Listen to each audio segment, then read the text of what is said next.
Budget సమావేశాలు ఈ రోజు ప్రారంభమయ్యాయి. తొలి రోజు పార్లమెంట్లో ఉభయ సభలను ఉద్దేశించి రాష్ట్రపతి ద్రౌపది ముర్ము ప్రసంగించారు. కేంద్ర ఆర్థిక మంత్రి నిర్మలా సీతారామన్ ఈ నెల 29న ఆర్థిక సర్వేను, ఫిబ్రవరి 1న కేంద్ర బడ్జెట్ను ప్రవేశపెట్టనున్నారు.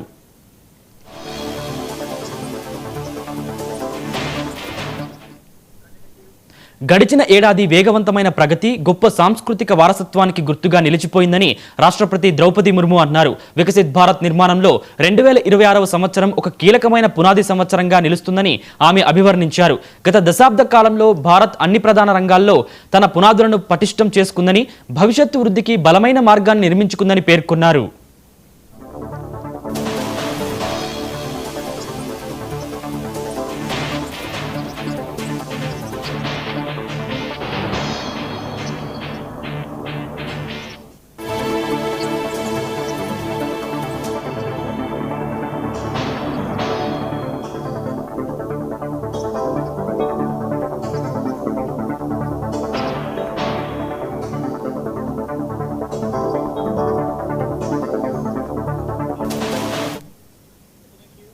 బంకిం చంద్ర చటర్జీ రచించిన వందే మాతరం గీతం 150 ఏళ్లు పూర్తి చేసుకున్న వేడుకలను ఆమె గుర్తు చేశారు. శ్రీ గురుతేజ్ బహదూర్ జీ 350వ షహీదీ దివాస్, బిర్సా ముండా, సర్దార్ వల్లభాయ్ పటేల్ 150వ జయంతి ఉత్సవాలను ప్రస్తావించారు.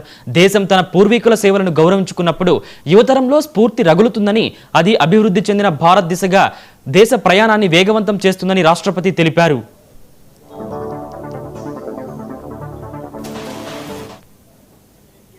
కాగా సమావేశాలకు ముందు మంగళవారం రక్షణ మంత్రి రాజ్నాథ్ సింగ్ అధ్యక్షతన అఖిలపక్ష సమావేశం జరిగింది. సభా కార్యకలాపాలు సజావుగా సాగేందుకు సహకరిస్తామని నేతలు హామీ ఇచ్చారు.